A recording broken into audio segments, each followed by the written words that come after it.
confirm if you can see me now. Okay, yes, I can see your head now.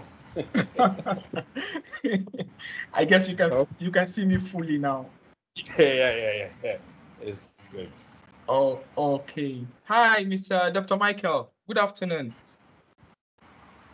Good morning for me. Good afternoon for you. Good to be here. Yeah, I'm calling in from New York today. Oh, good morning, doctor. Good to be here. All right. Good afternoon, everyone. And from here, based on your time zone, here with me is Mr. Ahmed, which will be anchoring this program together. So we'll delve properly into the main session. I will hand over to Mr. Ahmed so that we can proceed with the main deal for the day. All right. Yeah, thank you so much, Edmond. Thanks for having us here. So let's quickly move. I think people are just joining. I can imagine quite a number of people might have issues with Microsoft Teams. I'm sure they'll catch up as quickly as possible. You know, we are more familiar with Zoom and Meet in these parts, but I'm sure they'll catch up. I mean, the numbers are increasing very fast. So I need to confirm if the following persons are on the call. Professor Ladokun, that's the chairman. He will give the welcome speech. I'm not sure if he's on the call yet. I also have Mrs. Alao, Director of ICT in the University of Ibadan. I hope they'll join. I also have the Deputy Director from the ICT also. I hope they will join the call also. And I think I have Mr. Olorunfemi Olubodun from the ICT Directorate. Mr. Olorunfemi, can you say hi to us? Mr. Olubodun? Yes. Good afternoon. Good afternoon. It's Thank good you, to sir. see you. You're most welcome. I also have Mr. Alex Shiwo. Mr. Alex is from the Physical Planning Department. Mr. Alex, you can say hello to us also. Good afternoon, everybody. Oh, Dr. Alex, I'm so sorry, it's Dr. Alex. No? Yeah, you're most welcome. Good afternoon. All right, thank you, sir. You're most welcome. So I think so that we don't waste so much time, I think we can move on. So Sambus, from your end. Hello, everyone. Good afternoon. With me here is the General Manager of Sambus Geospatial in person of Mr. Samuel Topaf Andrew, and also with the teams from Sambus Geospatial Nigeria Limited. So I'll hand over to him for welcoming address so that he can welcome us all to the event. Hello, Mr. Samuel. Yeah, hi, Edmond. Good afternoon. Afternoon, Mr. Samuel. Yeah, good afternoon, Michael. Good morning. Because it's morning over there at the time. And then good morning, Mr. Ahmed, and everyone on the call. On behalf of Sambus, representing Esri in our region, I want to welcome us all to this webinar. I want to say thank you for sparing time to be with us this afternoon. I believe our discussion is going to be insightful. It's going to be very impactful, especially to the students who are on this call.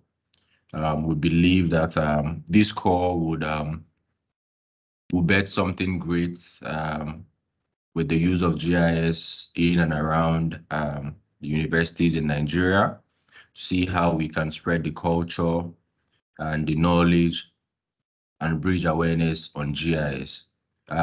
Once more, I want to appreciate Mr. Michael for standing in with us. I know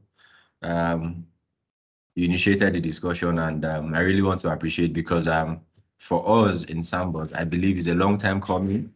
We've been looking forward to actually doing this and actualizing this with our students in various institutions in Nigeria. And this would mark the beginning of something great for us, like I said. And thank you everyone for joining the call, and welcome. Edmond, over to you, please. Thank you so much, Mr. Samuel, the General Manager for Sambus Geospatial Nigeria, Abuja, precisely. So we'll delve into the welcoming address, or rather, I will delve in properly to who Sambus Geospatial is, and as well, from there we'll proceed to why Esri. So over to you, Mr. But before then, Mr. Ahmed, I think we need a welcoming address from your own end as well. So over to you. Yes, the chairman is yet to join, but so let's move on. Once he joins, we'll signify. So let's move on with the agenda. Okay, that's fine. Thanks, Mr. Ahmed, for that. So over to you, Mr. Samuel, for who we are at Sambus Geospatial Nigeria Limited. Thank you very much, Edmond. And thank you once more, everyone.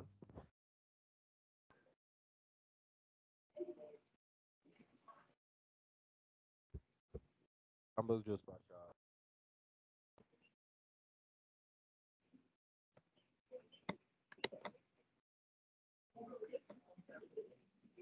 Hello, Edmond. Yes, Mr. Ahmed. The chairman just joined now, Professor Victor. Okay.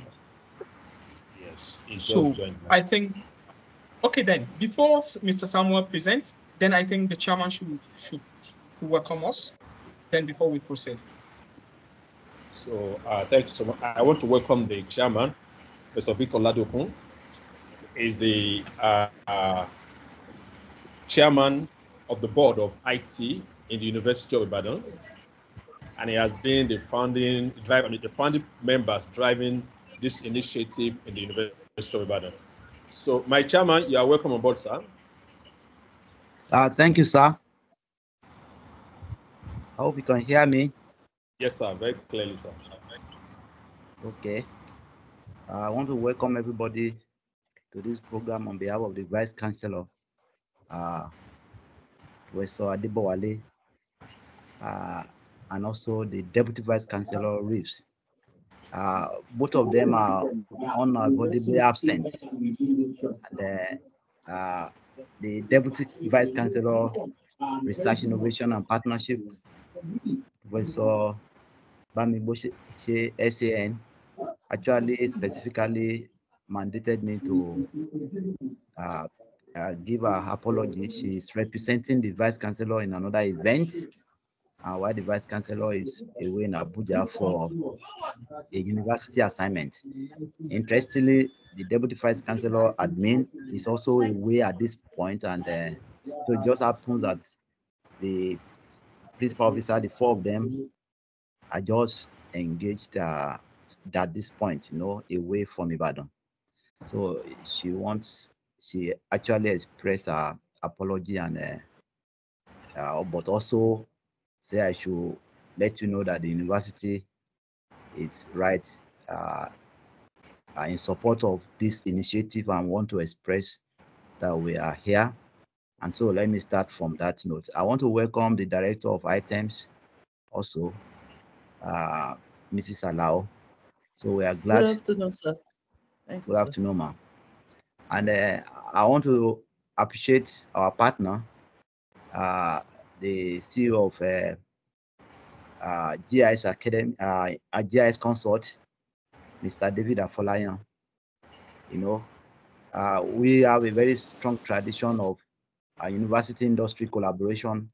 So we've been partners, you know, working on a number of projects that enable us to interact with the industry, and also, most importantly, we want to be relevant to our immediate environment. We want to be relevant to, you know, to tackling some of the challenges facing the nation.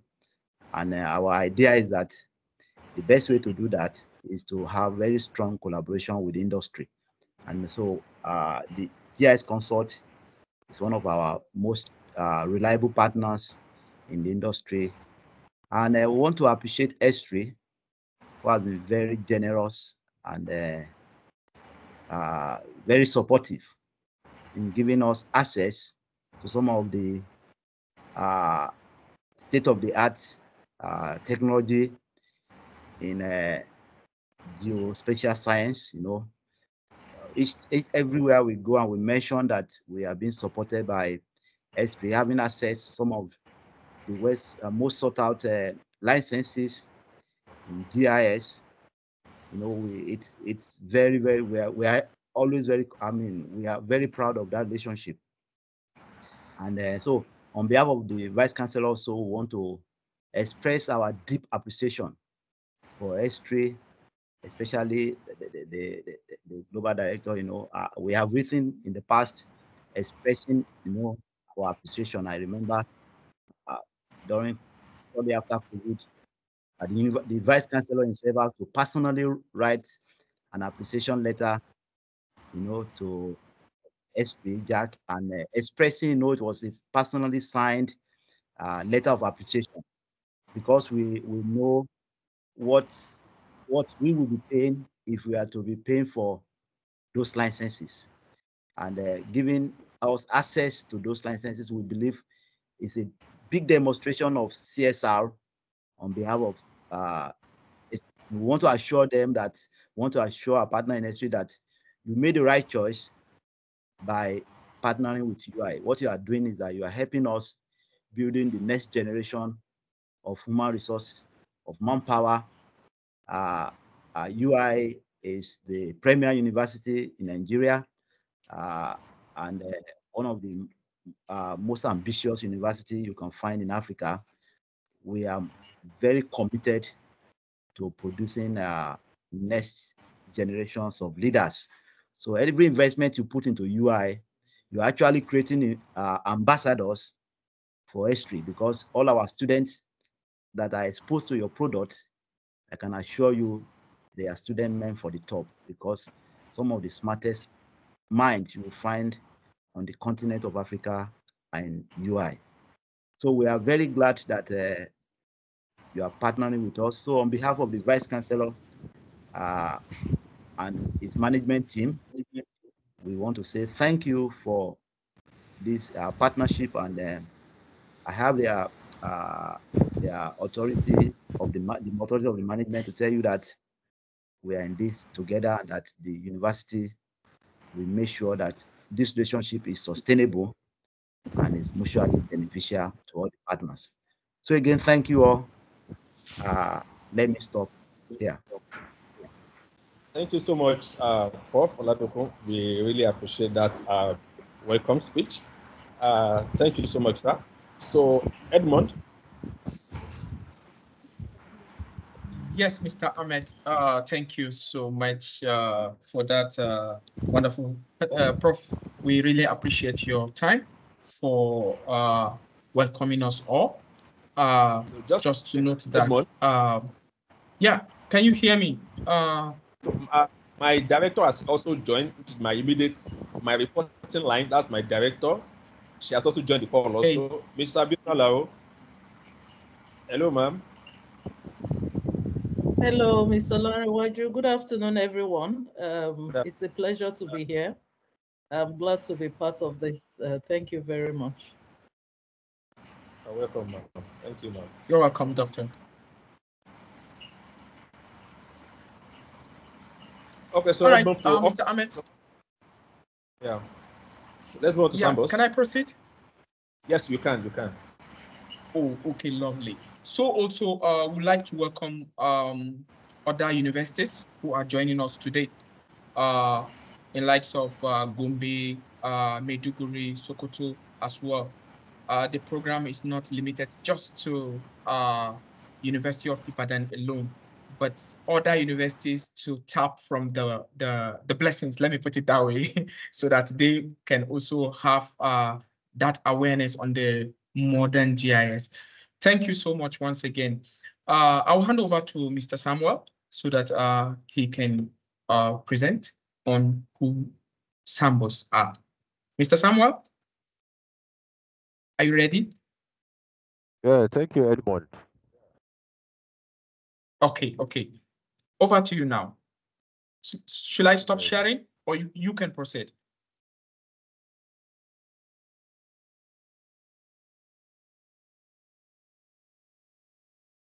Hello, Mr. Samuel, are you there? Yes, can you hear me? Yes. Should I stop sharing so that you can share from your own end? Yes, please, Edmond. Okay, go ahead. That's fine.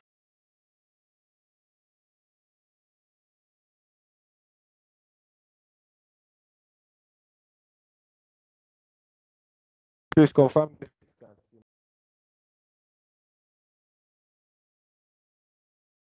Hello, Edmond. Can you see my screen? Please, can you see my screen? Yes, I can see it. Okay, Yes, thank you Mr. very Samuel, much. you can see your screen. Yes, you can see your screen. So just to give us a brief benefit of Mr. Samuel, your voice is a bit faint. We can hear you that clear. okay, is it better now? Hi, Edmond. I guess you can hear me now. Yes, I can hear you. Mr. Ahmed, confirm if you can hear him. Yes, I can hear him. If you can speak louder a bit, also be fine. Okay, that's fine then. So I said for the benefit of some people who were not here from the beginning of it, I just want to run us through Sambus as a company that represent Esri in our region, West Africa, talking about Nigeria, Ghana, Gambia, Gabon, and Liberia. We are a seasoned geospatial company. We're over 30 years in operation. We started originally in Ghana, but then over the years, we had to come down to Nigeria, looking at the nature of the Nigerian market and the population in Nigeria. So we represent Esri. We stand as Esri sole distributor.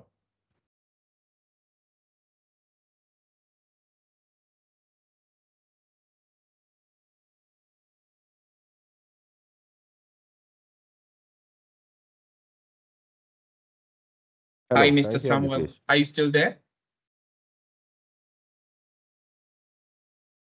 Hi, Mr. Samuel. Hello, can you hear me? Yes, Edmond? we can hear you now. We can hear you now. Yeah, I had a break in network. My network was out. Okay. Yeah, so I was saying that we originally started operating in Ghana, but then we had to move to Nigeria, looking at the growing geospatial market in Nigeria, and then we know that Nigeria is a country that is advantaged with great population, and therefore we started the company in Abuja, and over the years we've seen growth. We've extended into Lagos with the branch office in Lagos. As it stands, we are the sole distributors for Esri in West Africa, but then we also have other products that we market, other geospatial products we market from other OEMs like the MV5, who have remote sensing solutions, the Trimble, who are into hardwares, and then the Wintra drones as well. So we have serviced several sectors within our regions in West Africa, ranging from defense, education, NGOs, health, finance, and the likes. And then we have expertise in Sambus. We are into the installation of softwares. We support projects. We carry out campaigns. We do map production. We are into analysis, planning, and data management. And then generally, we support in bringing awareness and bridging the gap between the average person on the street and the knowledge of GIS. And over the years, like I spoke about our alliance with other brands, we have been able to support institutions, the educational institutions like the Bayero University, which I am sure we have a representative here, University of Jos, University of Abuja, University of Ibadan, Federal University of Technology, Akure, Futa, University of Lagos, and several other institutions in our region. And we as Sambus, we understand the importance of bridging the gap between the knowledge of GIS to the general public, because we understand that the world we live in, if you don't have a better understanding of where you live in, it's a problem. So we are standing in to ensure that we drive that and we see that the next generation leaders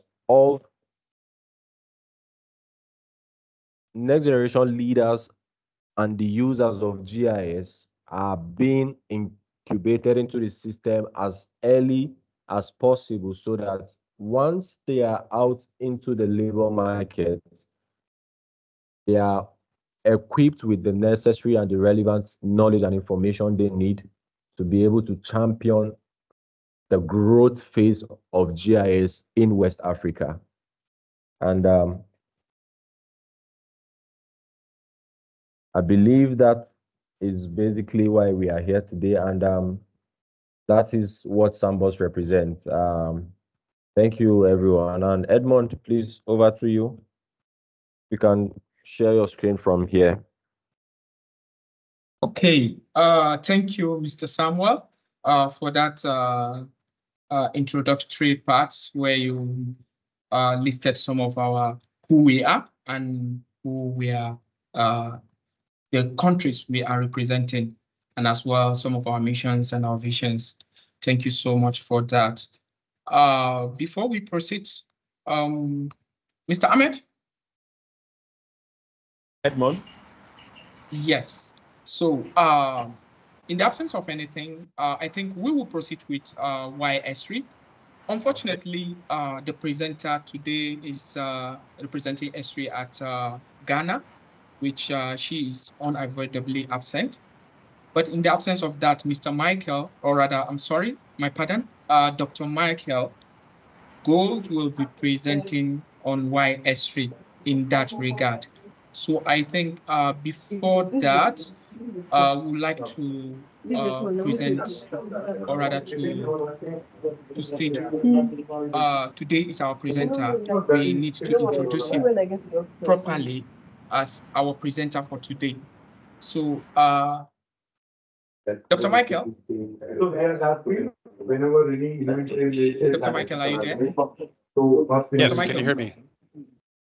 Yes, I can hear you. Have a little bit of background noise. Okay. Yes. So I think before then, you can go ahead with the presentation for why Esri. Then going forward, I will introduce you properly. Please, over to you.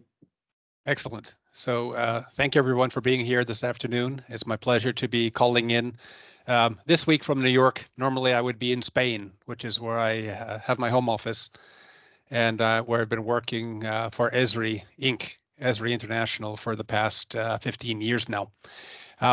My colleague Pauline Okeyo, who works for the regional office across Africa, was hoping she'd be able to join us, but she's got another commitment. So I thought I would just fill in quickly and talk about why Esri. So why would we want to use work with Esri and utilize the ArcGIS system? And so for us, it's very clear. And the reason why we joined the company many years ago is because Esri is very well known. It's the industry leader and has been since 1969. Esri is also a unique company because it's privately owned, so it's not controlled by banks and by shareholders. So our founder, Jack Dangerman, and his wife determine what we should work on. And the company is dedicated to GIS. So I think, many other companies work in GIS, but also are doing other things and end up working, launching, space rockets or working with autonomous vehicles or other things. Esri has been focused on GIS since 1969. So we think that's important. There are more than 450,000 organizations utilizing the ArcGIS system, some of them small, some of them quite large, so ministries and large multinational corporations. And so, we like to say that the world runs on ArcGIS. The average person doesn't always see it, but behind the scenes of our day-to-day life, the water company and the planning commission and the transportation system and DHL who sends you a package to your residence. These many thousands of organizations are using ArcGIS behind the scenes to make everything function and to increase sort of their logistic capabilities and that sort of thing. Esri has offices around the world, such is the case with Sambus, covering many of the countries in Western Africa, Esri Eastern Africa, Esri Southern Africa. We have lots of different Esri offices around the world. And so it's our pleasure to work with these offices and with the active community that has grown over these past 50 years. So that's another big advantage for working with Esri. There's this giant community of more than or several thousand business partners who are working with Esri to build solutions. And so it's important to know that these large organizations contact us and they don't ask us to send them a GIS. They ask us to build a solution and they ask us to work together to co-create a solution. And so many cases we do that with our thousands of business partners who are specialists on working in natural resources or working in planning or working in transportation kinds of projects. And another reason why to work with Esri and with ArcGIS is because it is now openly integrated and is integrated with larger systems around the world. Not so many years ago, Esri had its own specific standards and its own languages for programming and its own data formats and that sort of thing. These days, we're a lot more open and it's a lot easier to integrate the ArcGIS system into other larger systems, which is what these large organizations do. So lots of reasons why, and we're very happy that the universities who are connected here, most of you, I guess, are utilizing the system, and we're working with more than 10,000 universities around the world. So that's a quick kind of introduction to why Esri. Moving on to the main presentation, see if I can get my presentation to advance. Moving on to the main presentation, I hope you can still see that. The topic we'd like to cover today, this afternoon, is the idea of modern GIS. So I think most of you are familiar with GIS. Geographic Information Systems, have been around since the 1960s. We're still doing the same kinds of operations, that is collecting data about the world, analyzing it, creating information products, such that people can make decisions and make their operations more efficient and that sort of thing.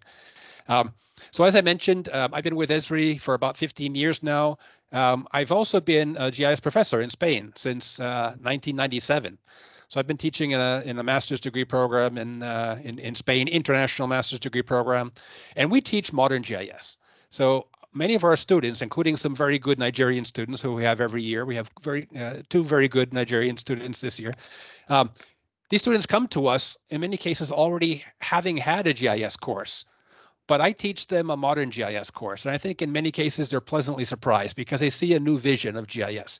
It's not only looking down at our own desktop, doing our own work with our own data sets, but it's looking out to the wider vision of GIS and publishing data, discovering data online, creating data products, utilizing mobile devices, flying a drone to collect data, lots of different alternatives. And that's what we call modern GIS. So I think you're familiar with the fact that GIS is not only utilized by geographers or geoinformatics specialists, but it's now been disseminated across the world. It's being utilized in agriculture and environment and in energy and retail and insurance and lots of different areas. One of the ways that you can get to know a little bit more about what people are doing with the software is to go to the industries page. So if you go to esri.com/industries, you can see a series of about 50 different links to specific kind of portals explaining what does the insurance industry do with GIS, or what does the education industry do, or defense, or architecture, or conservation. And this list goes on and on if we scroll down the page. So I would encourage you to look at the industries page because it shows you what people are doing in concrete sort of case studies and how they're getting their jobs done utilizing GIS. So that's really interesting for us. So from the educational perspective, we want to make sure that the major universities, a little bit of background noise. Hello, Doctor. Edmond, can you please Sorry, remove? we can see your screen. Oh, you cannot see my screen now? Yeah, I cannot. Yes.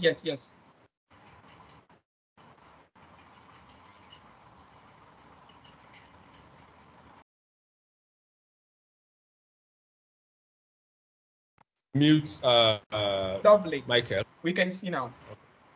This is on mute Michael. Okay, good now?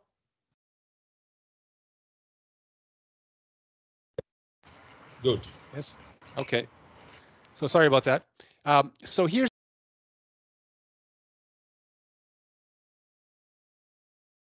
You are muted, Michael. You are muted, Michael. You are muted. okay. I clicked on it, but it looks like it's fine muting now. me again. It's fine. Okay. So anyway, here's the industries page. I encourage you to visit there to see what's going on with the different industries. It's the past and into the future. Let's see if I can get my screen to advance here. If we sort of travel back in time 20 years, Facebook was just created. Some of our students were just born, or maybe some of the people on this call. Cell phones looked like this. There were these big ugly things that were not very interactive. And, ArcGIS Desktop or ArcMap was in its version 9. That was a long time ago. That was 20 years ago. And what we're seeing is that in some universities around the world, people are kind of still stuck in that mentality of utilizing ArcMap to do sort of, as I mentioned, specific personal things on our personal desktop with our personal data. Whereas this systems these days are much richer, and it allows us to create information products on our ArcGIS Pro, for example, or on ArcGIS Online, and then to share them out to the web with thousands of potential users, and to create applications and dashboards and that sort of thing, to be able to tell stories and to be able to make decisions. And this is interesting to us because this means that literally millions of people now are utilizing GIS without needing to have become specialists. So decision makers in city governments or in companies are now utilizing these applications to be able to make decisions, in this case, about where we need to perhaps plant more trees in our city to bring down the heat and to be able to serve more of our residents, et cetera. So these kinds of online applications are the sort of the new version or the new vision of GIS. And so GIS is changing from the sort of the old ArcMap perspective to a more sort of holistic collection of different applications. And I won't go through all of these, but if we go sort of from the left to the right, we see that we've moved from specific software products to sort of platforms and APIs and ways to connect to the system. And not only looking in 2 dimensions, but looking into 3 dimensions, 4 dimensions with time, augmented reality, virtual reality, etc. Not only a standalone desktop product, but connected to desktop, mobile devices, web systems, etc., And you can see as the list goes on, we're moving to a much more diverse sort of way of utilizing the system. This is, I think, comparable to the way that we do our sort of ordinary office work. We used to install Microsoft Word on our computer, and then we were locked into that particular version of Word, and we had to share a document utilizing email. These days, the younger generation goes online and utilizes Office 365 or utilizes the Google Suite. And that allows us to share documents and to be able to edit documents in a group and to be able to access our documents anytime, anywhere from any computer. This is the direction that GIS is moving in. And so we'd be very happy to help the University of Ibadan and other universities to move in that new direction and to do more utilizing that modern vision of GIS. Just to give you an idea of the kind of the different areas within the ArcGIS system. Of course, we've always been strong on cartography and on map making, but not just traditional map production, but creating these sort of more stylistic and more user-driven maps that can be included into applications on mobile devices or on the web, etc. So lots of different options for web-based mapping and cartography. Many, many new options for advanced spatial analytics. So the same types of algorithms that we were running on our desktop a few years ago now are available to us on mobile devices. They're available to us on the web. We can include this same functionality within our web applications. And so that's really interesting for us. And that includes artificial intelligence. I'll talk about that in just a minute. Further to the right, mobile applications. So we provide a whole set of mobile applications to the universities, to other users, to allow them to take GIS out into the field, not only to look at maps, but to collect data, to synchronize the data live with the GIS database. And it's become a sort of a peer-to-peer type of a participant in GIS. So it's not only for viewing maps, but it's for creating data as well. Imagery and remote sensing. So some of you may be doing remote sensing using other software. We won't tell you not to do that, but what we can say is that there is now a complete imagery solution within the ArcGIS platform. So within ArcGIS Pro and within the server technologies, you have access to very, very sophisticated imagery capabilities. And this includes not only analyzing single images, but creating image collections and publishing them and sharing them out to the organization. And then finally, sharing and presenting. Once we have run through a particular scientific workflow, we've created some nice results. We like to present them not only as a journal article in black and white, but we'd also like to present them as dashboards and as story maps and to get them out to the wider world in a multimedia format. So we do that using a whole series of different presentation software. So as I mentioned, the basic fundamentals of GIS haven't changed. We're still analyzing, collecting data from our world, visualizing it, running spatial analysis and modeling, doing some planning, and then making decisions and taking action. So hopefully we've studied our neighborhood and then we take some action on it. Or we've studied our city, and then we take some action on it. And actually, this arrow shouldn't stop there. It's actually cycles around, and we continue collecting data from our city or from our country, analyzing, creating data products, taking action, collecting more data. It never stops. We're always analyzing our world utilizing GIS.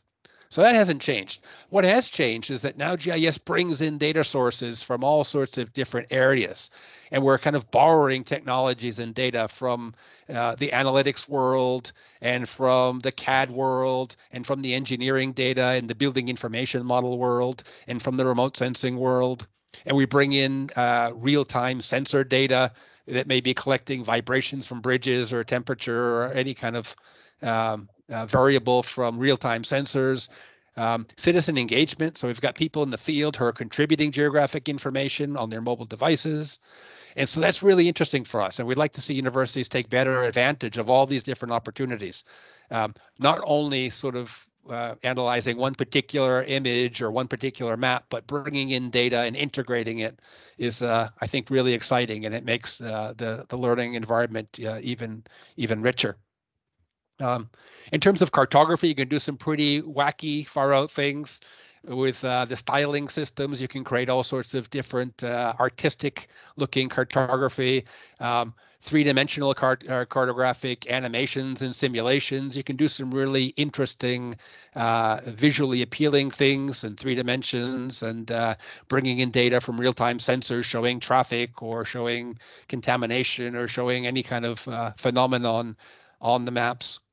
So there's a large collection of web mapping capabilities to, as I said, allow you to create fantastic maps in 2D, 3D, animations, etc., on the desktop and on web and on mobile devices. Just some examples here, studying crime in the New York City area where I happen to be sitting now. Lots of different ways to visualize our results. I mentioned spatial analysis, many new spatial analysis capabilities being added all the time. You can also connect from the ArcGIS platform, so let's say from ArcGIS Pro, out to other analysis platforms such as R, or such as utilizing Python, other numerical models, or big data systems, or deep learning and other artificial intelligence. You can connect from your platform, from your ArcGIS platform, out to these other systems to do analysis and then bring the results back in. So there's lots of flexibility there. So I mentioned imagery. This is just one example of some interesting sort of look backs. We have huge imagery collections which allow you to do time series analysis. This is in the Aral Sea, which is now Kazakhstan and Uzbekistan, showing how irrigation from the previous Soviet regime has sort of drained the lakes and how it's become a little bit more desertified. So lots of different opportunities getting access to our online imagery collection. We take imagery which is being provided by commercial providers and also government agencies, and we bring it into our system and we make it freely available to you as an ArcGIS user. Imagery and remote sensing, I mentioned that. So we've got a very sophisticated image processing system, not only for the typical sort of classifications and feature analysis and that sort of thing, but also publishing, like I said, collections of imagery and making them available to large groups of people. As far as sharing and presenting information, I hope you all know about story maps, allowing you to create sort of a PowerPoint with the geographic information and other geographic data incorporated into the presentation, so you can link from the live map to the PowerPoint type of information and back and forth. So that's just one particular example. I mentioned the mobile devices and the mobile workflows, so lots of different possibilities.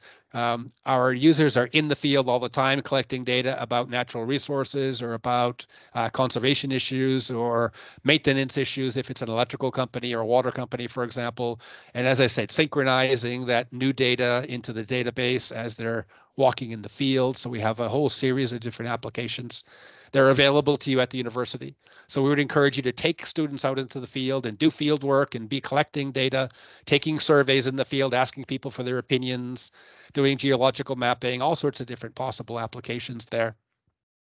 So GeoAI is our sort of vision of taking artificial intelligence and merging it with image analysis and other geographic analysis to be able to extract new information from our data. And so we have a collection of nearly 100 pre-trained models for running these deep learning feature recognition types of applications. And I'll show you a quick example in just a moment. For people who like to do programming in Python, but also in JavaScript, those are the two main languages that we would use these days. Python for automating applications and for connecting to numerical models and other scientific ventures, but then JavaScript for creating unique and appealing web applications. So we have many different online tutorials and places where you can go to teach yourself if necessary, or if you'd like to teach this in your classes to be able to take advantage of these resources. Many people are creating applications or solutions on top of the ArcGIS platform and then publishing them freely as open source. And they would do that in GitHub repositories. So there are hundreds of GitHub repositories that are created both by Esri employees, but also our users and our partners. So lots of different sort of add-ons and specific applications and solutions that are available there for you to download and modify and make your own and then republish, adding your own additions, etc. You can go on to this particular site and you can create and publish your own solutions. So I know I'm running fast. The idea is that there's so much out there that we think a lot of people are not familiar with. And so that's the first part of this presentation. There's a bridge which connects the ArcGIS platform to the R system, which allows you to run all sorts of spatial statistics using the R open source platform. And that's directly exposed to the users as a toolbox within ArcGIS. So that can be really interesting for people. So sort of a quick summary here is that ArcGIS is more than just a desktop. ArcGIS is a collection of software products allowing you to get access to the same ArcGIS functionality from different hardware platforms. So from desktop, from mobile, from online, from the cloud, etc. But it also includes a large collection of content and a platform for sharing, which is ArcGIS Online. So ArcGIS Online is not just for making web maps, it's for managing our content. So we would suggest that all GIS courses are utilizing ArcGIS and that every student and instructor have their ArcGIS Online account, and that you create specific groups and places to store your data, to share your data. Students are publishing their results, and the instructors can immediately see when things were turned in and what's the quality of the work, and we can have a look at things as they're happening. So ArcGIS Online for data sharing and content sharing is a super system. The Living Atlas of the World is the world's largest collection of curated geographic information. There are many, many data portals out there, but many of the portals have a little bit of junk in them because people are encouraged to contribute just anything.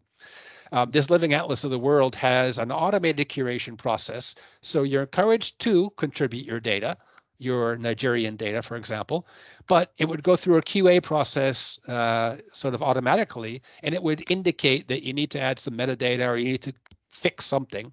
And then it would go to a human curation process to make sure that everything is properly aligned and documented, etc., before it's added to this collection, this huge collection of geographic information. And this geographic information includes base maps. So we're all familiar with Google Maps, which provides you with basically imagery and the streets. Think of this same sort of concept, but with hundreds of different layers. So being able to also have a look at soils or elevation or weather or all sorts of climatic data or real-time traffic information, etc. And there's just this long list of different data themes that are available for everyone freely on the Living Atlas. So this is a game changer. This means that when we're utilizing GIS, we can count on a rich collection of data, especially at the global level. We don't need to start digitizing our nodes one by one as we did 20 years ago. Hopefully you're aware of the Africa Geoportal. So africageoportal.com. This is a portal which we created and made freely available to the African continent, anyone really, who is sharing data about or on the African continent. So we would encourage you to visit, to sign in, get a free account there. And this gives you access to the software and to also learning materials. These learning materials are actually a subset of the larger collection of learning materials which we have available, and I'll show you that in just a minute. But we would certainly encourage you to take good advantage of Africa Geoportal for data sharing, for projects. If we're going to be running a hackathon or something like that, we would encourage people to use the Africa Geoportal as a place to sort of centralize the activities where people can come in and get access to their data and publish the results, etc. So again, I've been running through very quickly, and something that I like to tell people is that ArcGIS used to be 20 years ago a product that you installed on your computer. Now, as we can see, it's kind of like when you go to the hotel buffet in the morning and you just sort of can't decide where to start, right? It's like a big breakfast buffet. ArcGIS as a system has more than 150 different products. More than 150 different products. Some of them very specialized that we don't need to be concerned about. But even the core products, there are many, many dozens of them. And I think an important message to you all is that I don't know all the products. I'm not an expert on all the products. No one is an expert on all the products. No one needs to know or learn or teach everything that's available. However, what we can do and what Sambus can help you with in GIS Consult and your in-house people. We can help you to decide which parts of the breakfast buffet are interesting for you, for what you want to teach, or for what you want to research. Okay, so I think that's an important message. University of Ibadan and many other universities around the world have what is called an institutional license. This means that nearly all of these products within the ArcGIS system are available to the university. Many people don't know that. Many people have only been exposed to just the basics, normally a desktop product. But you need to know that all of these products are available, most of them, let's say. And so you at the University of Ibadan, for example, should reach out to Ahmed in the IT office, because he can help you to get access to software products and to make sure that people are registered and they've got their licenses, etc. Having an institutional license is a game changer for universities around the world. And it has taken universities with dozens of GIS users, maybe hidden away in a geoinformatics department or in a geography department, and it has opened the doors to dozens or even 100 departments in some universities. And so I'll show you an example of a university that has literally hundreds of different groups and departments utilizing ArcGIS. Thanks to the institutional license and thanks to the administrator, Ahmed in this case, who helps everyone to learn about what's possible and to get access to the licenses. So in order to help you to understand all these different products and what you might want to utilize in your teaching or in your research, we have a large collection of free learning resources. And this includes e-learning opportunities. And I'll show you one example, which is called Learn, the Learn tutorials, which hopefully you already know about. We have some massive online courses, MOOCs. We have many different tutorials. We have a specific area for programmers, allowing them to get training. We have a young professionals network, and on and on and on. Esri Press produces books, which maybe we can facilitate to the campus at some point. On the topic of MOOCs, the massive online courses. These are free courses that are held twice per year. We have 6 different courses. The cartography course, which is a fantastic, very rich course explaining all the sort of modern aspects of web cartography. That will be starting on April 3rd, so coming up in a couple of weeks, and that runs for 6 weeks. Another MOOC, which was very popular, is the GIS for Climate Action MOOC. So these are all climate-oriented applications. And I can tell you this MOOC was very popular. It had more than 25,000 people registered. And the number 4 country after US, UK, and India was Nigeria. So there's a lot of interest from Nigerian students and other people, professionals, to take those MOOCs. And so that MOOC, the climate MOOC, will be starting on May 1st. We would encourage you to take that as well. Those are excellent opportunities to get your feet wet and to check out what's available. Anyway, concluding this PowerPoint part of my presentation, just to remind you that we've got a whole sort of list of different options to help you to move to the next level, to modernize, and that includes down at the bottom of the list, but not least important, the university contact people like Mr. Ahmed and the Esri partners such as Sambus and GIS Konsult. Big shout out to David Afolayan. He's the reason why you have privileged access to the Esri licenses at the University of Ibadan and other places in Nigeria. He's been a very active champion, and he's been a great collaborator with us over the years.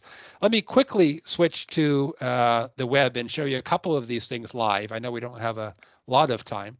Are you able to see my white screen here, industries? Can you confirm that? Yes. Yes. Okay, so just a few of the web pages live. So I talked about the industries page. So if you were to ask about agriculture, for example, we would click through there and we get a whole particular site explaining how ArcGIS Online, or ArcGIS, the platform, is being utilized with success stories, case studies, examples of things that are happening around the world.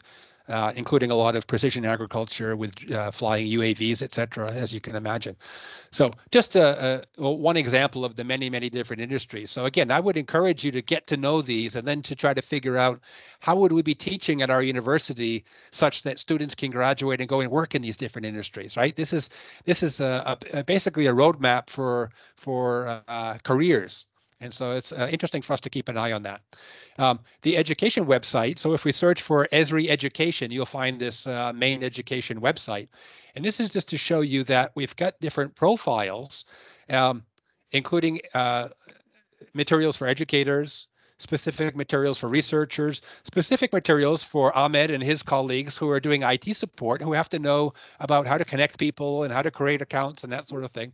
But then interestingly, I think, is that we've got a special site also for administrators, because the administration of the university campus can and also is utilizing ArcGIS for the purposes of running their university.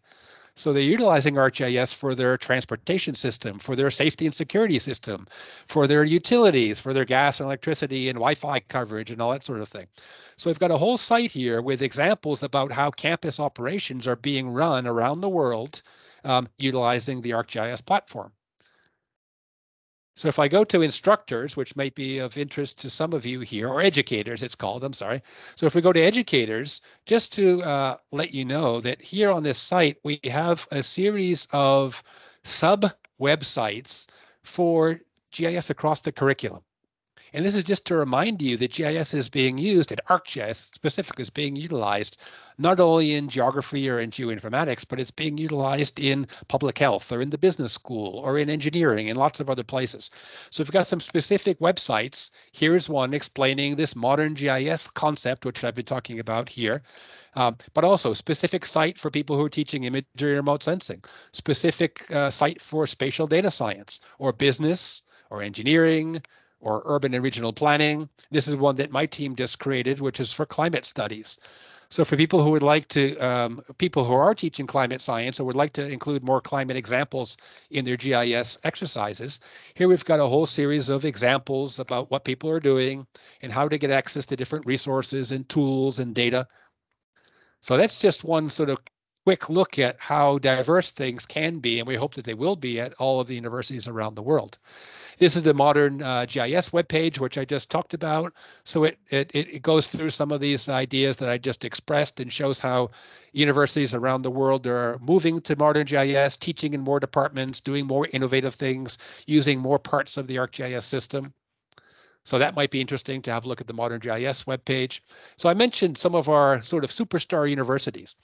Here's one, University of Michigan. They took the ArcGIS dashboard software and they created a dashboard about the use of ArcGIS. So this is a dashboard of ArcGIS users at their university, and you can see how many users they have active as of today, right? This is as of the 20th of March. They've got 10,875 active users. Imagine that. Imagine going from a few laboratories or classrooms with 20 students here and 20 students there to 10,800 people, not just students, people at the university utilizing ArcGIS for many different things. Over here on the right-hand side, they have a graphic showing all the different units. They know who's using the software because everyone's registered, everyone is organized. And so let's take a look at which units of the University of Michigan are using the software. College of Literature and Sciences and Arts, Medical Affairs, Environment and Sustainability, Arts and Letters, College of Engineering,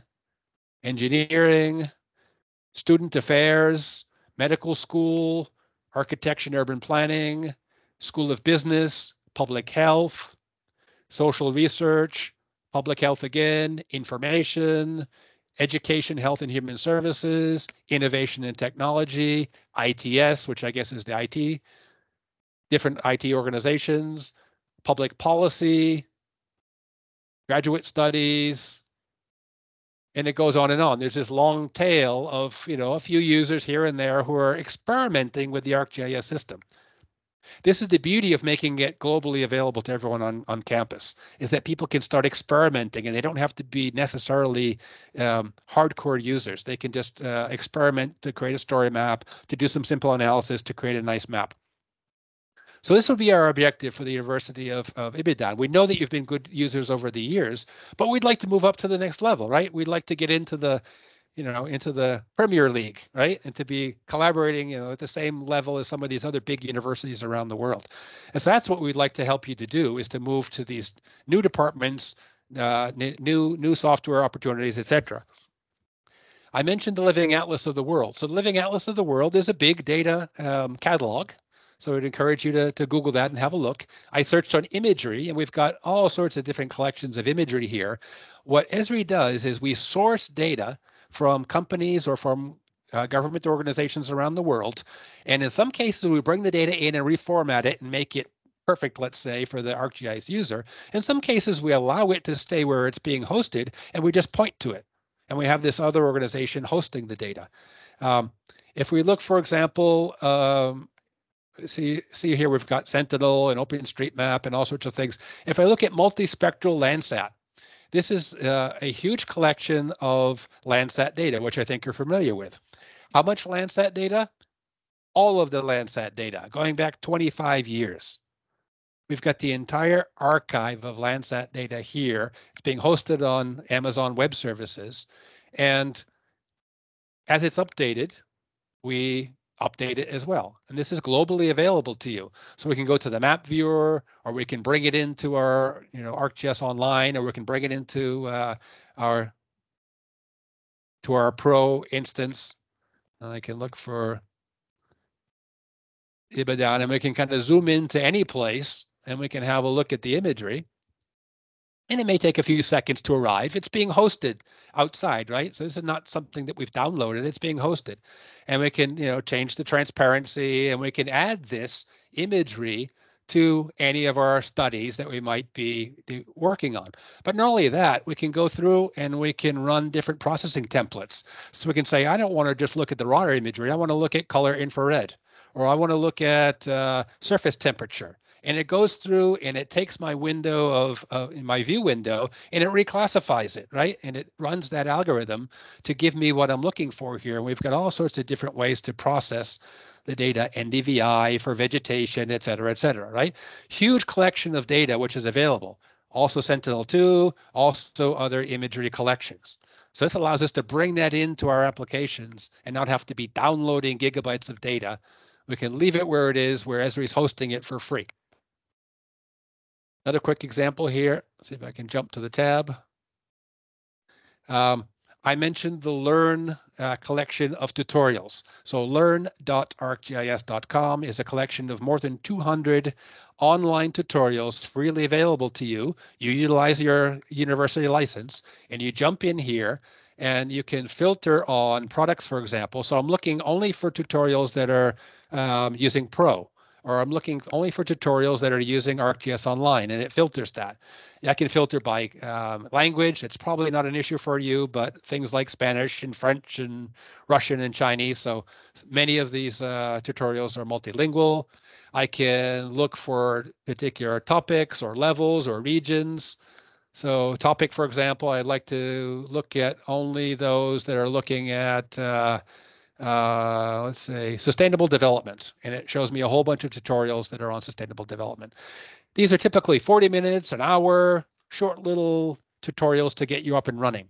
All tutorials provide access to the instructions, the software if you need it, but you would already have your university license, and also the data, right?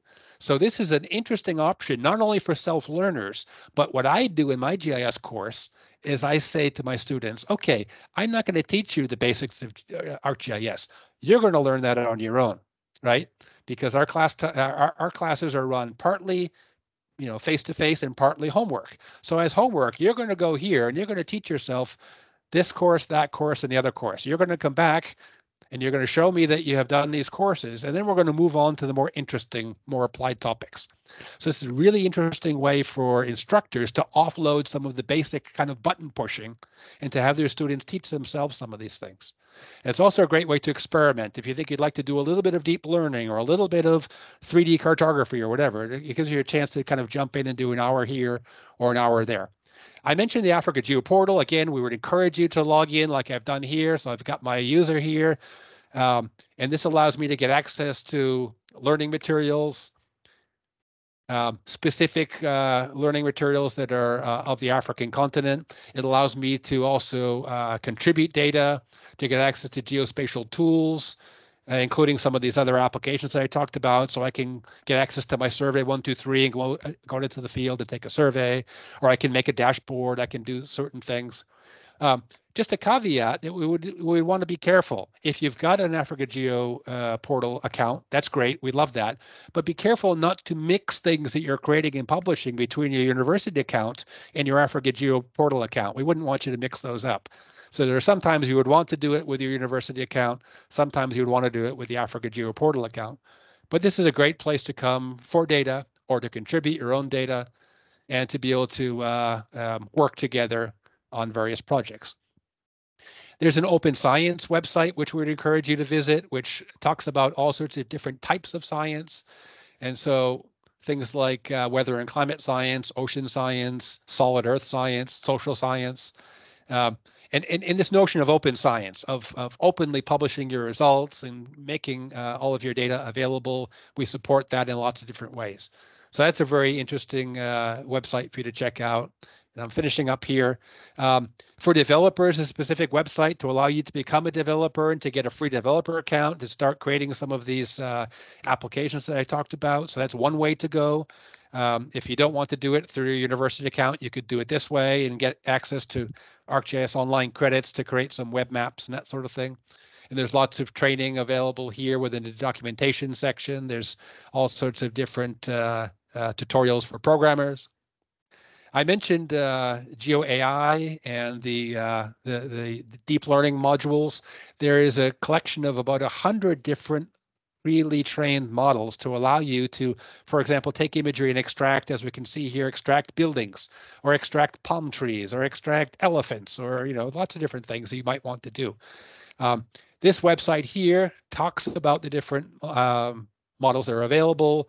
And I can go through here and I can browse the models. And what it does is it takes me back to the Living Atlas, because all of these pre-trained models are in the Living Atlas waiting for you. You can freely download them as open source. You can modify them. Many of these models have been trained on the US or on Dubai or some other place. So it might not be super effective for you in Nigeria. You can take the model and you can retrain it. You can add more local context, and then you can retrain and you can focus the model on your particular area of interest. Tree segmentation, oil spills, wind turbines, ship detection. Maybe you're looking for swimming pools. Maybe you're looking for power lines. The list just goes on and on and on. So this is a really interesting avenue for a lot of people to get access to the capabilities of the artificial intelligence open source products that are available, but integrated within ArcGIS. So you can stay within your ArcGIS workflow. So that's what we think is very, very interesting for you all. Okay, I'm going to stop here, and I hope that there'll be plenty of questions and we can have a little bit of discussion. Just a reminder that Ahmad and his team are waiting for you to decide which part of ArcGIS you'd like to take better advantage of for your teaching or your research purposes. And then he can reach out to us as necessary, and we can make sure you have the guidance and the tutorials and all the support necessary. So I'll stop sharing here and turn it back over to our hosts.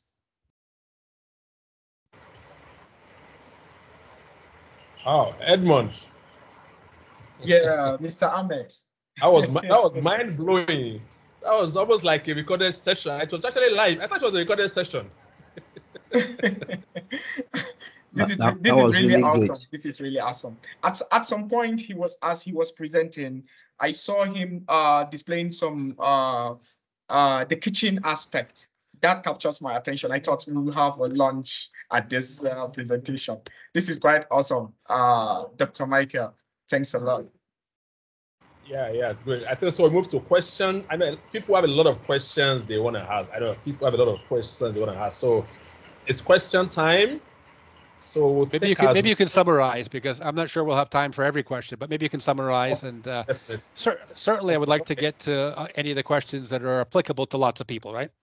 Okay, so I think so. Go. My director has our own question. My director, you can speak up, ma'am. Okay, thank you very much, Michael, for that presentation.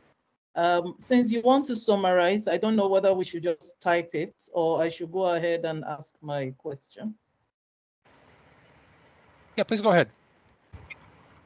Okay, thank you so very much. As observed, it's really mind-blowing. So I can see a lot of opportunities here.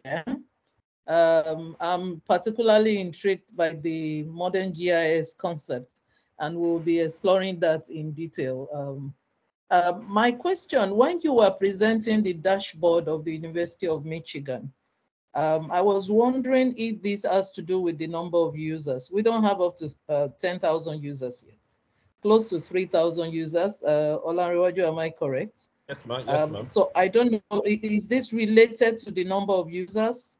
And if it is not, how do we get this dashboard integrated onto our website? Because I know it will give the program a lot of visibility and increase the number of users.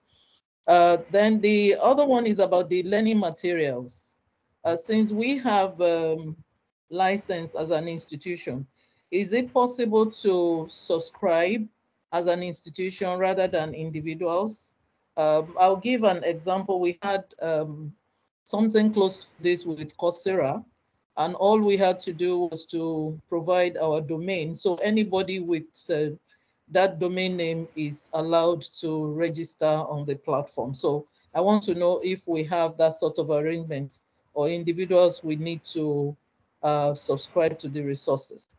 And also the possibility of integrating this with our learning management system so that it can be used. I think for now I'll stop so that others can also give their questions. Thank you. Excellent. Thank you. Those are three good questions.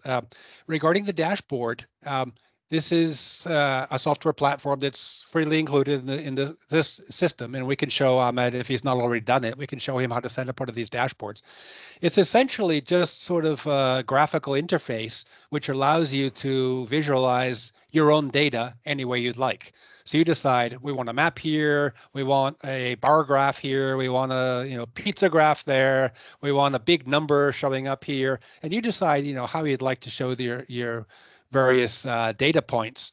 And so what they did at the University of Michigan was they extracted a little bit of data from their own internal system, where they know the number of users and they know how many, they can maybe extract from a list of their users the department names. They know the dates, so they can, take access, get access to their own data, and then just turn it into a more appealing kind of graphical format. That's actually quite easy. So we can help them to set that up. The 3,000 user number is impressive. So yeah, we love to hear that. And we understand not all the 3,000 are active or, expert users. Some people are just experimenting from time to time or just taking one course or whatever. That's fine. Same in Michigan. Not everyone's using it every day as power users. Regarding that number, yeah, I should say Michigan is a large university. I don't know how many students it has, but it might have as many as 50,000 universities, right? But still, 10,000 plus, users of 50,000. That's a large percentage of people who are taking advantage of it. And that gets to your second question. Many of the universities that have this institutional license are working with their IT people to be able to connect the ArcGIS system to what is called the single sign-on system. So some universities have it, others don't. Different universities have different systems. Many of them are using something called Microsoft Active Directory. So if your campus employees and students and researchers are connecting using Active Directory, for example, we can just connect the ArcGIS to that. And then exactly what you're talking about could be possible. Anyone who connects to the university's network will have automatic access to the ArcGIS platform, right? Ahmed will register you, he can take a giant spreadsheet, or we can help him with a Python routine or something like that, which can automate that process to get 3,000 people into the system, which is no small feat, but we can automate that.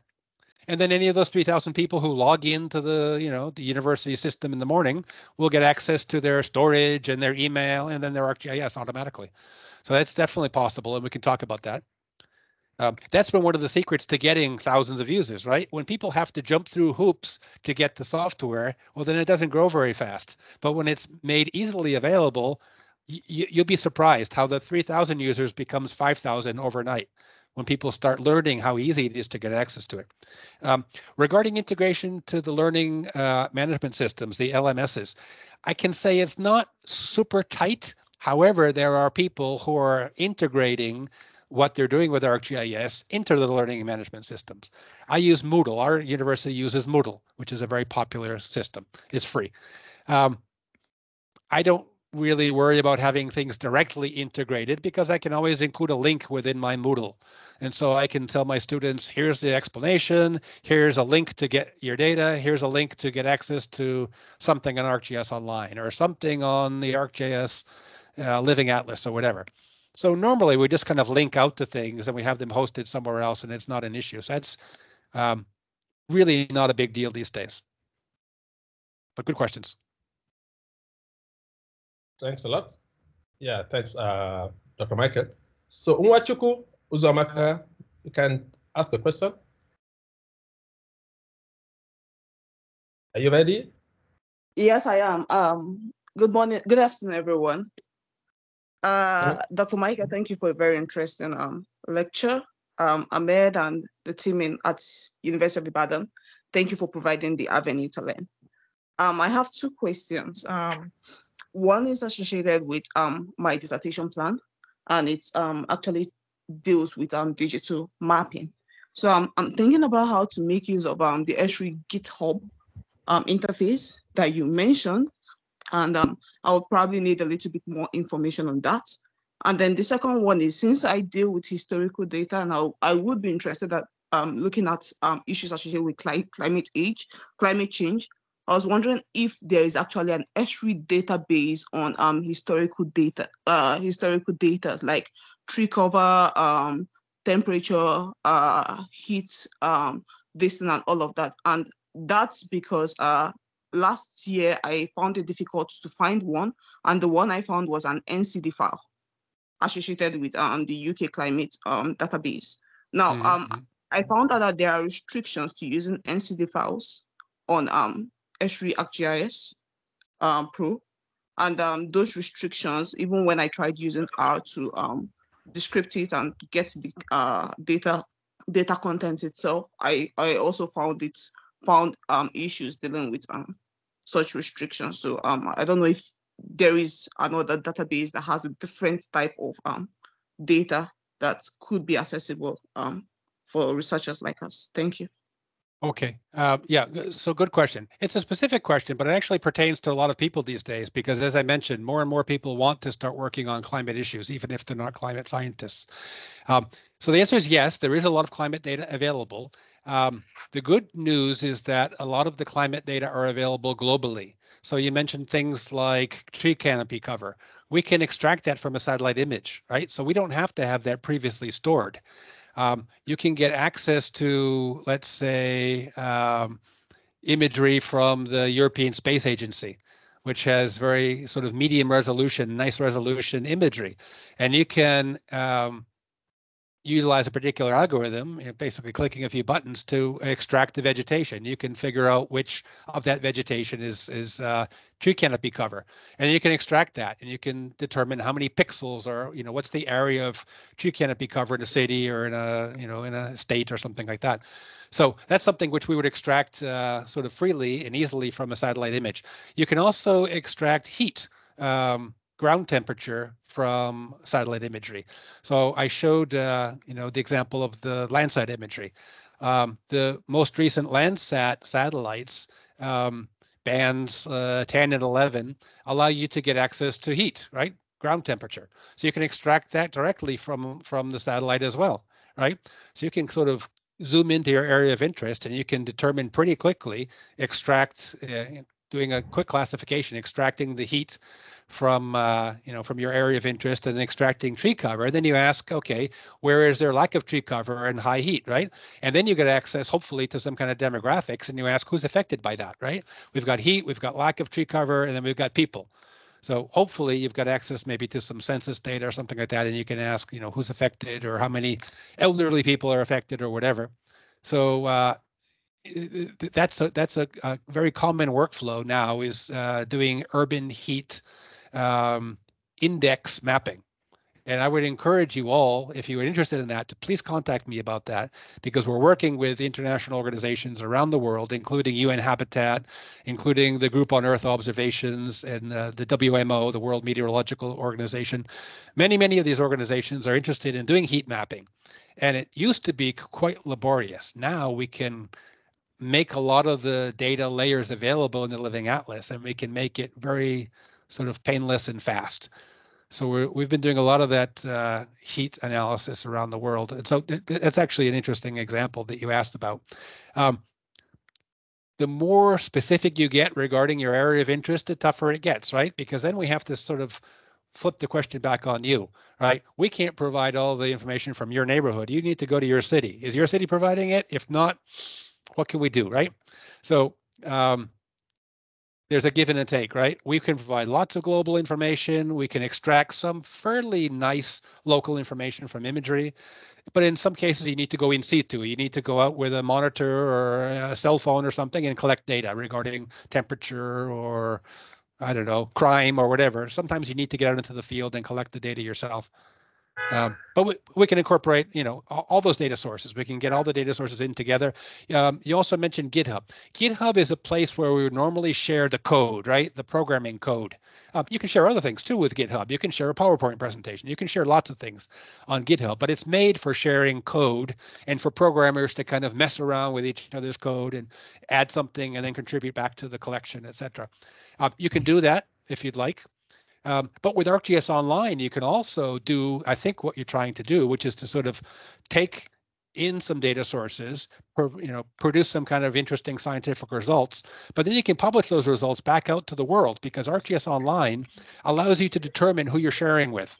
So you can say, I'm only sharing with my group, which Ahmed has created for me, which is called, class 205, geography 205 or whatever, right? And I can only share with my classroom, or I can share only with my, classmates, or I can share only within my country, or only within my mapping agency.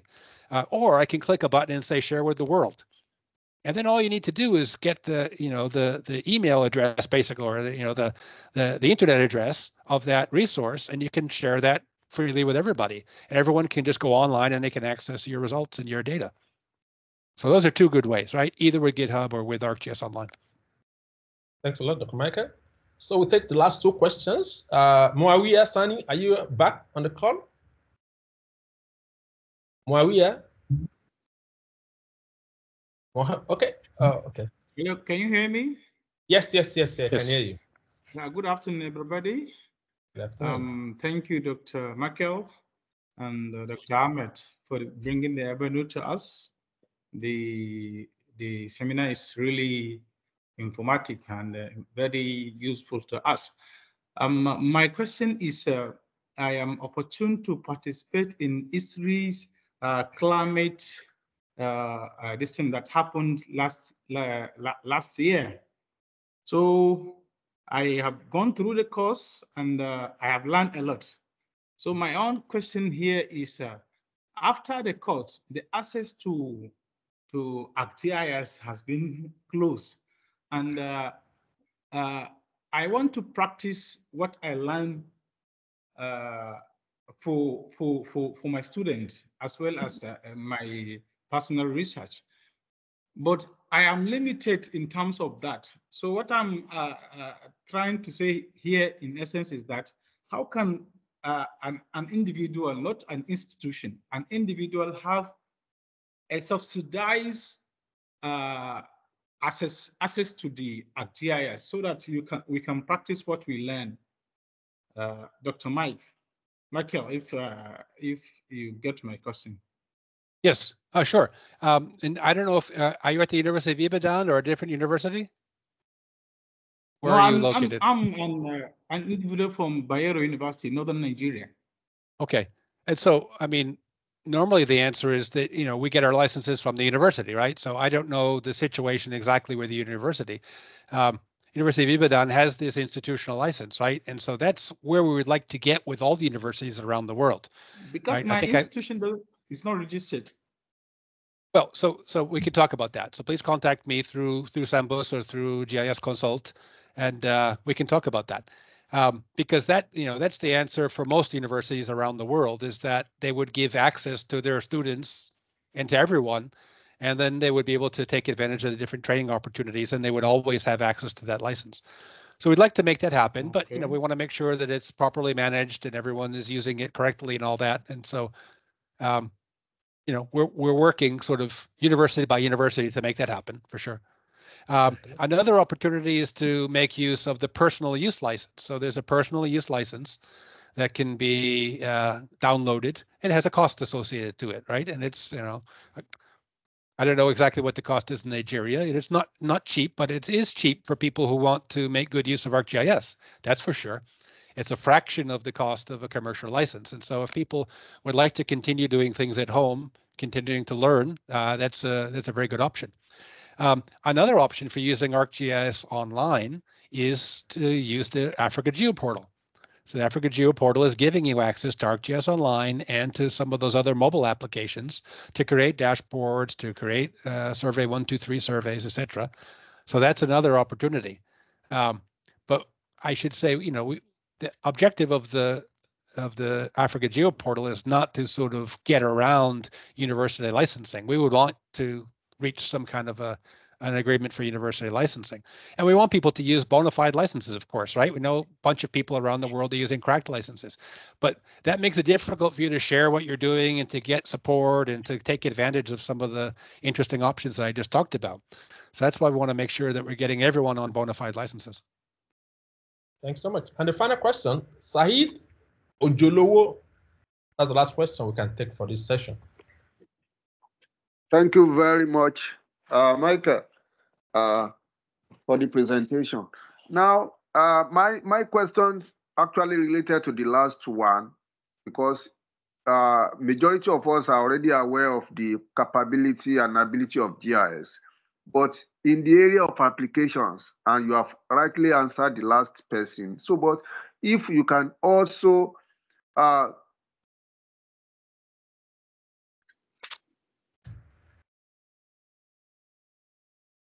Saeed?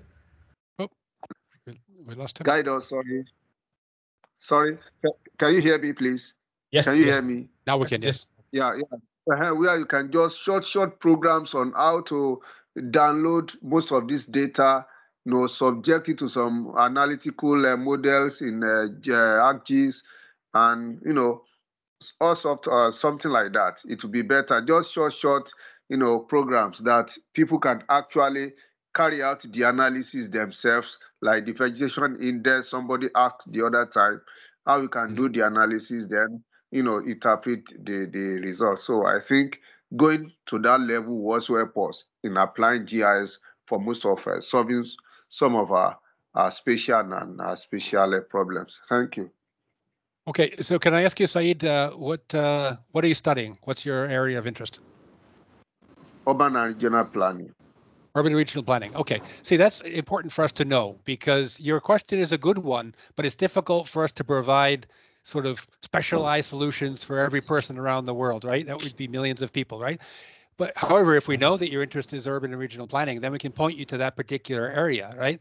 And on the education website, there's a specific sub-site for urban and regional planning where you would get some ideas. A lot of the data comes from the Living Atlas, as I showed. Basically, everything that I've showed here, both on PowerPoint and live, everything is freely available, right? So I haven't really accessed any sort of secret information that only Esri employees can get to. Everything is on the public web. And so what you need to do is to sort of think very carefully about how to search, right? So if you search for, numerical models Esri, you'll find a million things and it won't be helpful, right? But if you're clear about what you want, I want to work on whatever, transportation modeling in Africa or something like that, then doing some clever web searches, you'll find data sets and you'll find tutorials and you'll find videos. There's a lot of information that's available. And then if you get together as a group and approach us and say, we the urban planning department or we the urban planning community would like you to help us on X and Y, then we can maybe run another one of these webinars, right? What it's hard for us to do, like I said, is to serve every individual with their particular issue, right? Because it's just not scalable. So yeah, give a close thought about the type of application that you want to work on or you want to teach about, and then let us know, and we can steer you towards those resources. I can see David is on as well. Good to see you, David. Hi, Michael. Yeah, Hi, thanks so Michael. much. So Dr. Michael, I need to beg you, please. The last two questions, Sanusi and Samuel. Just 30 seconds, Sanusi and Samuel. 30 seconds, please. Sorry, Mr. Ahmed. Hi, I just want to add to the comment from Michael with respect to the last answer.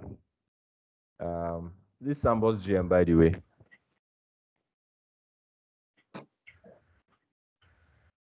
Yes, so in order to address Said's concern with respect to how to use what Michael just displayed right now, I would want to say the approach we at Sambus want to take in solving this or in bridging this gap is in growing and creating what's called the GIS Club, whereby we would be meeting on schedule either bi-weekly or monthly to run you through how you can access these resources, because we have the technical know-how sitting in our own offices. We have our technical people who can support you, help you answer some of these questions you have and the concerns. So the goal is, if we can have a more structured meeting platform titled the GIS Club, not just for your own concerns, for as many people who have similar concerns in other institutions would be able to address some of these challenges, especially with even requests coming for the licenses, the use of the African Geoportal, the Esri mocks, and as well as several other opportunities which you guys can utilize in advancing your use and knowledge of GIS. So I think Michael, we would look at would have a session with you after this webinar where we would streamline the approaches in order to support this in utilizing the available resources by Esri for their own use. Yeah, Thank that's you. a good idea. That's just what I wanted to add. Yeah. That's an excellent idea. Thank you. Having a GIS club is a great idea. And in fact, doing that on campus is a good idea to bring everyone together to talk about shared experiences.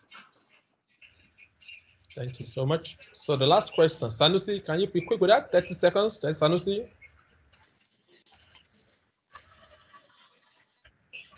Hello, Sanusi. Hello, Sanusi. Oh, I think Sanusi is having issue joining. Okay, thanks so much. So Edmond, okay, I think Sanusi has typed his question. Okay. Yes. Please read it out.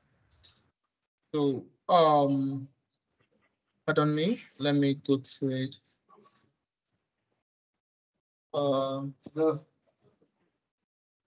Okay, how can LiDAR work? Yeah. Exactly. How can LiDAR works in GIS on agriculture? So there was an agricultural question? Yes. Yeah. Oh, is that the question regarding LiDAR? Yes. Yes. We've got a capability of processing LiDAR data within the imagery solution. And of course, a lot of people are using LiDAR, not just for agriculture, but to create very precise digital elevation models or digital terrain models of their cities. So there are some specific, I think if you go to the Learn tutorials, you'll see one on utilizing LiDAR data. Specifically for agriculture, I'm not sure, but there are some other agricultural examples within the industry pages, right? There's a whole section on agriculture and how people are utilizing imagery for agriculture and in situ data collection for agriculture. That's a partial answer, I guess. Thanks a lot. So Edmund? Yes, Mr. Ahmed. Okay. Without any further questions, I think we'll draw this meeting to an end. If you have any question, you can send us an email so that we can further proceed with the answers that is being needed. And in addition, we also like to thank everyone for attending this event. But before then, we'd like to give an avenue to Mr. David, the GIS Consult, if he's in. Mr. David. Yeah, thank you very much. Yes, I'm in. Can you hear me? Yes, we can hear you.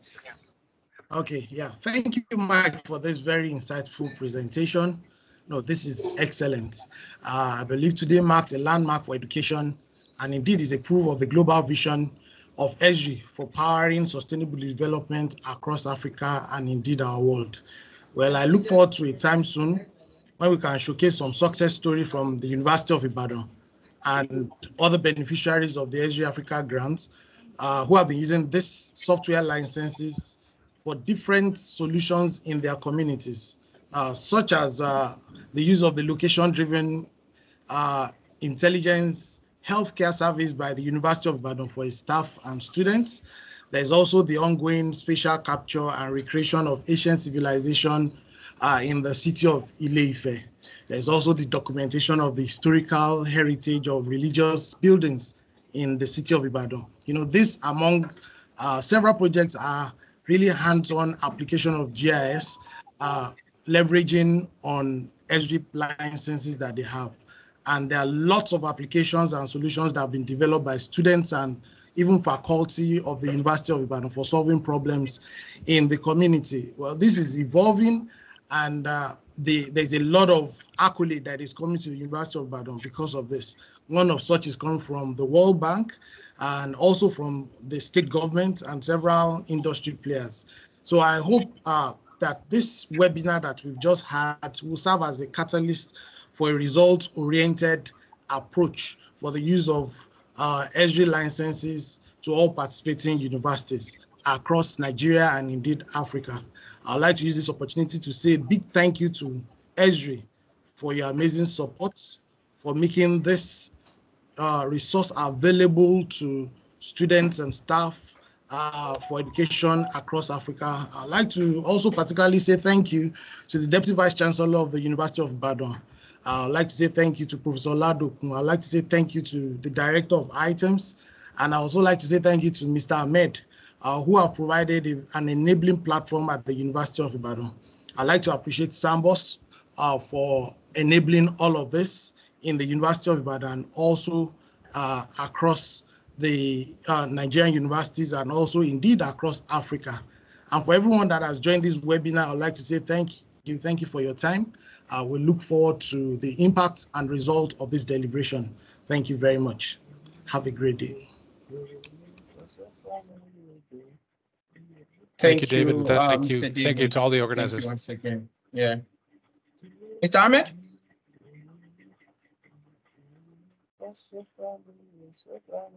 Mr. Ahmed, you're mute. Let's switch on our photo so we can take a video. I mean, a shot. We can switch on our photos. I mean, our cameras. Okay. You can turn on your cameras for photo shoots. Yes, let's turn on our cameras.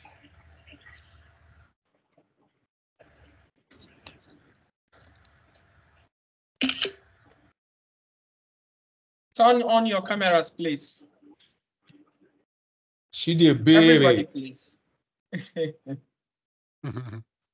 I can't see Moyi. Moyi, where are you? Okay, I've seen Moyi. Where I can see. Okay, I can see. Okay, I'm nice. putting a dashing smile. Okay, hi, Samuel. Nice. Okay. Attendees, kindly turn on your cameras.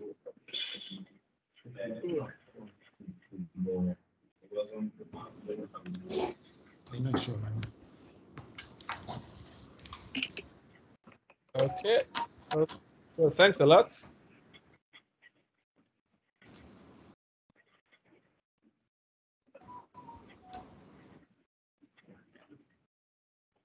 Okay, that's good enough.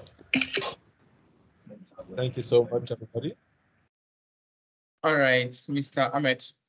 In the absence of anything, I think we have come to the end of this session, and we look forward to see you some other time. Going forward, we'll be sending an invite to some sessions like this for you to attend. So in the absence of anything, have a lovely evening and morning as well. Bye, everyone. Hi, Edmond. Bye. Yes, Mr. Lion, thank you. Thanks again. Bye. Yeah. Thank you. Have a good day. Thank you, everybody. Mike, good to see you. Link. Bye.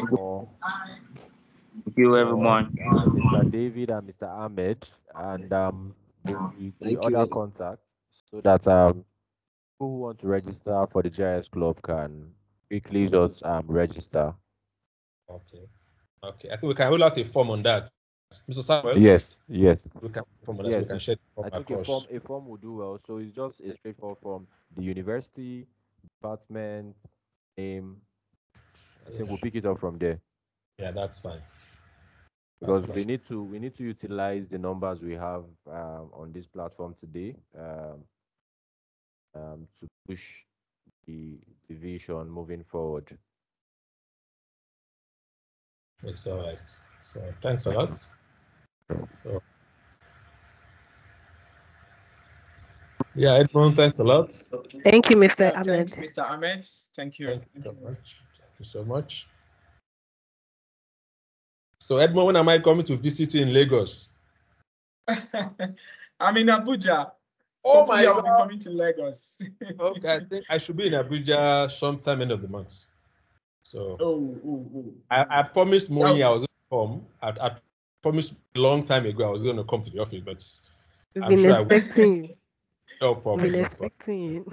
No problem. Where is TJ Baby? I saw him a while ago now.